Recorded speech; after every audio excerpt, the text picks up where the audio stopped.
Hello, this is Dave Lee Travis welcoming you to another edition of the Top 10 Auto Show. This week getting rather muddy as we get down to review the rough and tough off-roaders on offer in the UK. The judging, as usual, has been carried out by our expert panel, which includes editors of the big motoring magazines.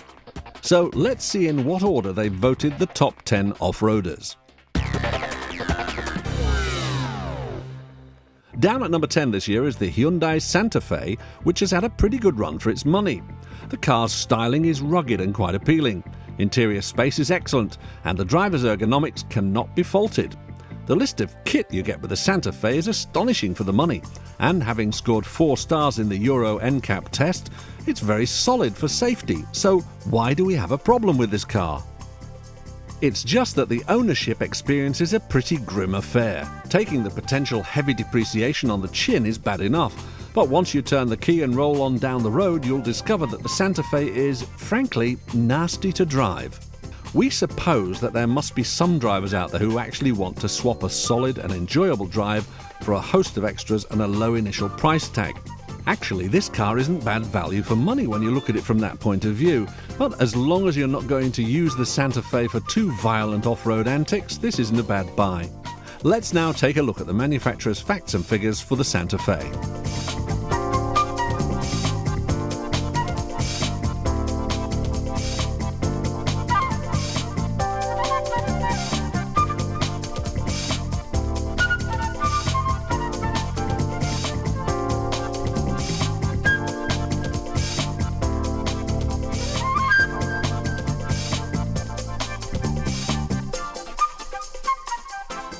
So, how did our expert panel vote each category? Let us reveal all.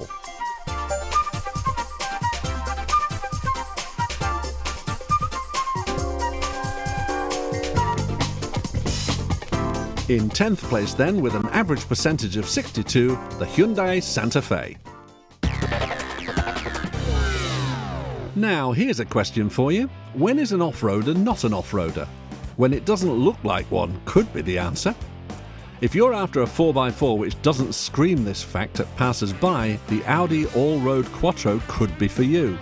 To the uninitiated, the Audi Allroad looks like an A6 Avant with a slightly higher suspension level and a bit of extra trim, but there's plenty more beneath the surface that makes this a serious contender for our off-roading top 10. To a driver that's used to driving the normal A6, they won't feel that much difference when motoring along on the tarmac. There may be a little bit more body roll on the corners, but thanks to a very clever variable 4-level suspension system, when driving on normal roads, you're actually lower down. As soon as this car goes off-road down a forest track or across a muddy field, the car can raise its height. You also have a low-ratio gearbox, which helps the Audi grip the surface and make progress reliably. Sure, it may be expensive to buy and expensive to maintain, but you only get what you pay for in this world, and depreciation levels will be well contained.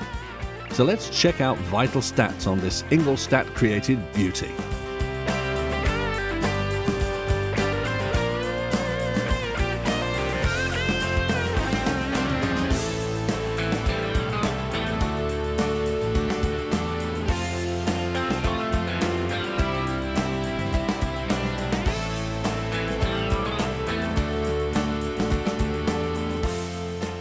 So what did our expert panel vote for each category? Let's have a look.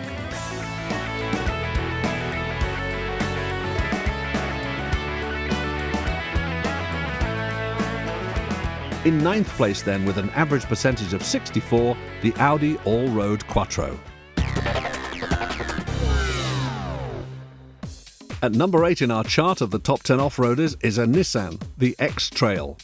This machine certainly won't win any beauty competitions with its huge bug-eyed headlamps and slab-sided styling, and the interior dashboard looks like a dog's dinner of lines and curves, but this is one hell of a practical car. Deep beneath, there's a very high-tech 4-wheel drive system, which makes the X-Trail a very able performer on and off the tarmac, with a choice of both petrol and diesel. You'll find both equally good, but you'll probably find the low-range torque more useful on the diesel. However, on both versions, the low gearing may help traction, but it means that at motorway speeds the revs are high, which increases noise and guzzles that gas.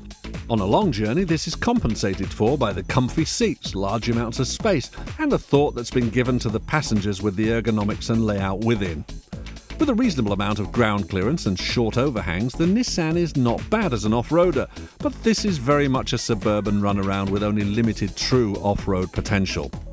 Let's now take a look at the facts and figures for the X-Trail.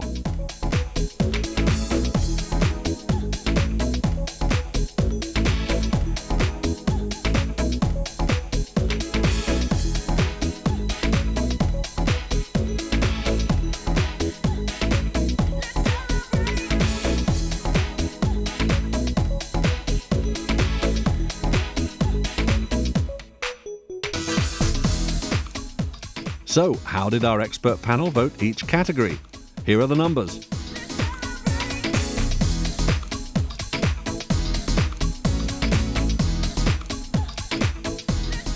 In 8th place then, with an average percentage of 65, the Nissan X-Trail. We're moving up our chart of the top 10 off-roaders, and at the number 7 position we present the Jeep Grand Cherokee. Still extremely desirable, this great-looking off-roader is very well equipped and is admired in the off-road community. Others may be more refined or be better in the real rough situations, but the Grand Cherokee has for years been offering a wonderful overall package which appeals to many. You'll get heads turning as your rugged Grand Cherokee whisks you through town and on towards the rough stuff in the woods. The grip and handling in the mud and in the rutted tracks can be astonishing, and the permanent four-wheel drive system with a switchable low-ratio system grips very well. On the tarmac, the engine can get a bit vocal at high speeds, but that engine is a hell of a big beast. The V8 pumps out 220 brake horsepower. Now that is all American. If you don't mind getting about 20 miles to the gallon, test drive the Grand Cherokee. Otherwise, there are more frugal off-roaders out there. But it's all swings and roundabouts. Extras, which, say, Land Rover customers would have to get a checkbook out for, come free with this Yankee machine. Leather-trimmed seats, CD player alloy wheels, and the must-have air conditioning are all standard on the Grand Cherokee. So let's check out vital stats on the car.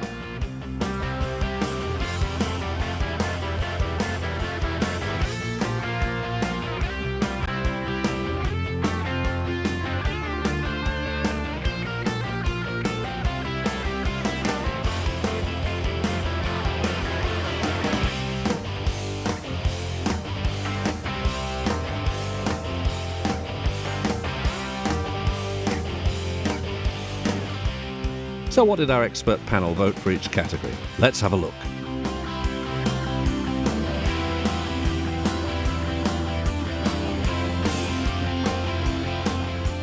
In 7th place then, with an average percentage of 66, the Grand Cherokee.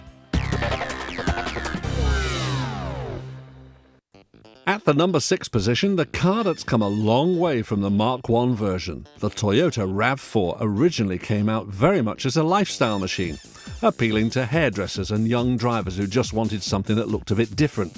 I bet most people didn't even know it had off-road capabilities. Well, the latest version of the RAV4 has been toughened up considerably for the real world. Now the machine has got quite decent ground clearance, and even though it hasn't got a low-ratio gearbox, it can haul itself out of some quite difficult situations. The styling looks almost like a Mercedes M-Class, and maybe that's what they were thinking when they penned this latest design. The interior now is a vast improvement on the old version with decent quality plastics, fabrics and switchgear. You'll have plenty of room, and there are now versatile seating systems which can be moved around or be removed like in an MPV. And if you're going away on a long trip, the boot is enormous, one of the largest in its class. On the negative side, the tailgate opens sideways, which is very awkward in a tight situation, and at high speed the road noise is very intrusive, but overall a pretty impressive package. Let's check out the figures from the manufacturer.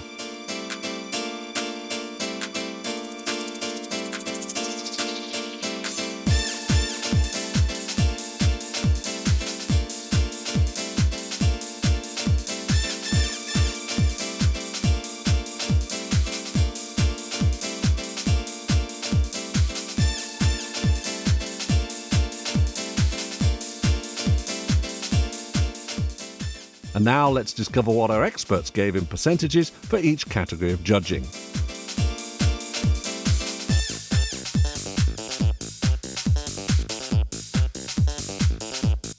In 6th place then, with an average percentage of 67, the Toyota RAV4. While you guess what could be at number 1 this year, let me reveal the number 5 position occupied by the Honda CR-V. This car was one of the first of the so-called soft roaders, which offered a little bit of off-road ability with a lot of styling and was designed to appeal to people who didn't want to shell out on a full-blown Land Rover. The very first CR-V sold over 1 million, and this is the second generation, which is now built in the UK at their Swindon plant. Hooray! It's certainly got more aggressive looks, and even the powertrain has been revised. It still has the intelligent four-wheel drive system, and this means that should the permanently driven front wheels start to slide, power is automatically sent on demand to the rear axle, which should get you out of trouble in many situations. There's a decent amount of clearance, which makes the car useful for off-road work, and the 148 brake horsepower 2-litre engine has a decent amount of pull. On the downside, it's a shame that the interior hasn't been upgraded for the new version, as the driver is still surrounded with drab black plastic. The layout is quite decent though, and there's plenty of space for all. Let's check out vital statistics on the Honda CR-V.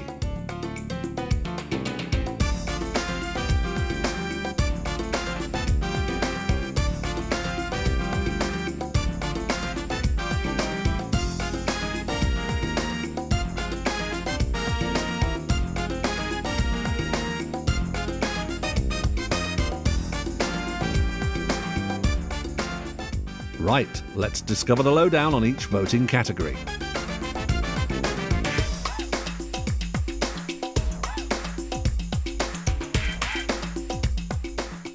In 5th place then, with an average percentage of 68, the Honda CR-V. That's it for part 1 of Top 10 Off-Roaders. Join us after the break when we reveal the top 4 cars.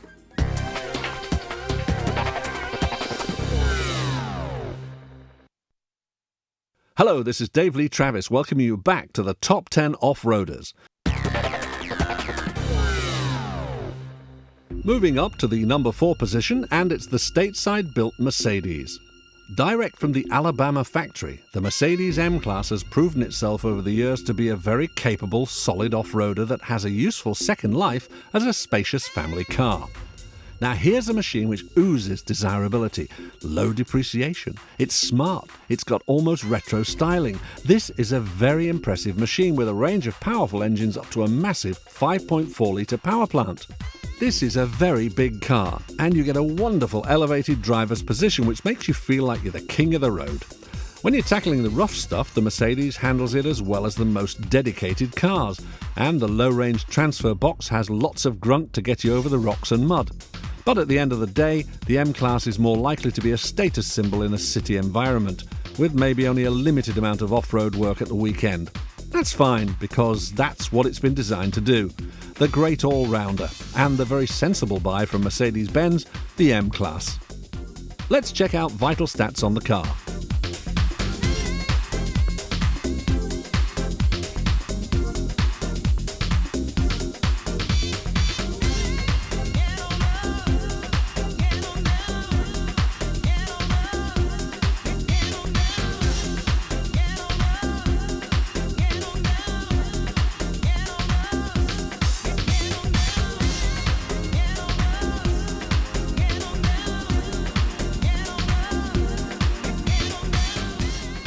So, what did our expert panel vote for each category?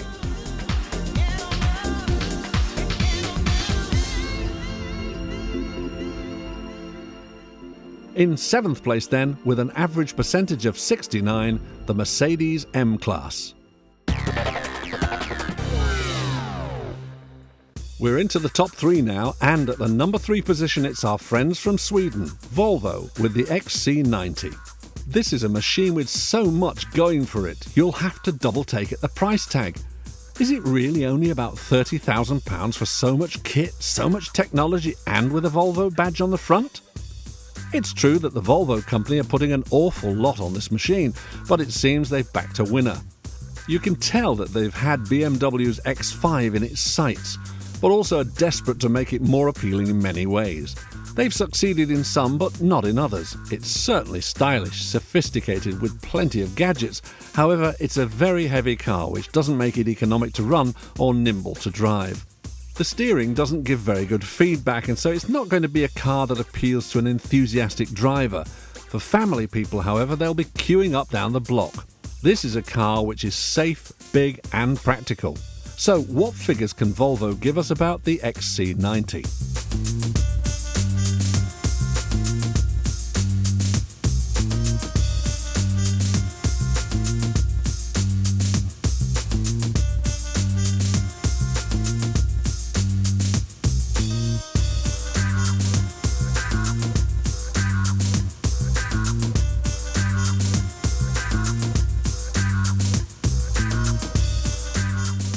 Let's see what our expert panel voted for each category.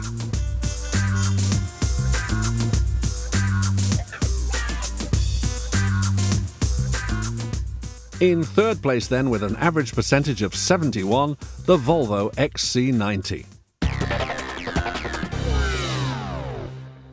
Let's reveal the number 2 car right now, and it's Land Rover's Range Rover. What a superb car this is. But there again, it should be for the price. For about 60 grand for the top of the range model, you'll enjoy immense presence on the road and a truly luxurious machine that's better built than ever. Forget those horror stories of the very first Range Rovers. This is solid and reliable engineering that gives the impression that, dare I say it, it's been built in Germany. The new model of the Range Rover is a huge leap forward compared to the old model. Instead of just a posher version of their main lineup of mud pluggers, it's almost as if they started thinking Rolls-Royce and then built on the off-road capabilities. Climbing into this huge machine, you almost start looking for the built-in fridge with the chilled champagne. On the road, the car's manners are vastly improved. The steering feedback is excellent, and tarmac driving is not compromised by the heavy mechanicals underneath that will drag this car over some of the worst off-road conditions that the countryside can throw at it. It has a new differential, independent suspension, and engines with more pulling power than a Hollywood star. Here are the vital statistics.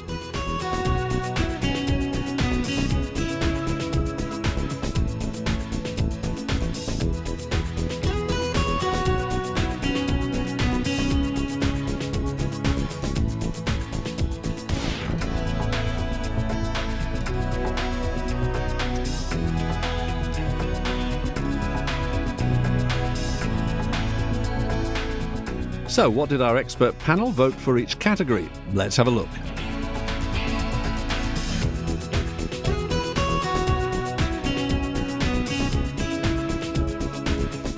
In second place then, with an average percentage of 77, the mighty Range Rover. Now, before we find out what's number 1, let's run down the top 10 off-roaders. At the number 10 position, it's Hyundai's chunky Santa Fe. Audi's Allroad comes in at number 9. At number 8, it's the Nissan X-Trail. Number 7 sees the Grand Cherokee. The latest version of the Toyota RAV4 takes the number 6 position. While at number 5, it's Swindon's finest Honda CR-V. At number 4, the American-built Mercedes, the M-Class. At 3, the astonishing new Volvo, the XC90. And at number 2, the mighty Range Rover. As you've probably guessed, at the top of the tree is the ubiquitous X5. Here's a machine which doesn't drive like an off-roader on tarmac at all. It's more like an executive machine and more like the award-winning 5 Series that it's actually based on. There are 3 petrol engines on offer, with the 4.4i V8 pumping out more than enough power to get you up and down the motorway smoothly and with ease. Out in the sticks, the X5 will admit it will never beat anything like, for example, a Land Rover Defender, as it has little ground clearance and no low-range transfer box, but it does have BMW's excellent dynamic stability control, permanent four-wheel drive, and in the hill descent mode, it should get you out of most trouble off-road, as long as you're sensible about it. This is one of the best cars BMW have ever produced, and it's no wonder our expert panel have voted it number 1 in our chart this year. Inside, the car can easily accommodate 3 large adults in the rear. The boot is not the biggest in its class, but it has a useful loading area. And behind the wheel, the driver used to the typical 5 Series range layout will feel very much at home here. The BMW X5, terrific on-road ability with a classy, comfortable cabin and more than enough ability off the tarmac. Here then are the specifications for the X5.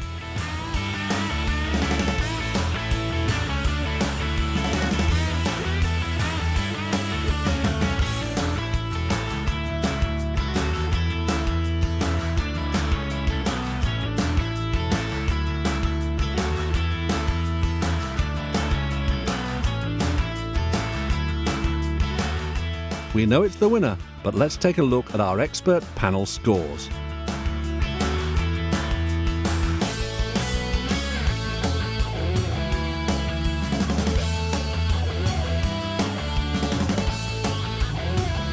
A worthy winner of our award. Good evening, this is Rob Ovens, Managing Director of Men & Motors, and I'm here with Phil Horton, Marketing Director of BMW.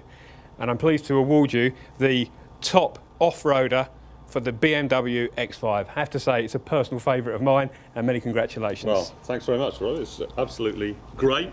Again, it's a very, very tough category, this. Particularly beating the likes of the new Range Rover, which is a great product, and even more so the new Volvo, which I think will be very strong as well. But I guess at the moment, we're still top dog with the X5, and that's a great feeling. Thanks very much. So, congratulations to BMW for yet another winner.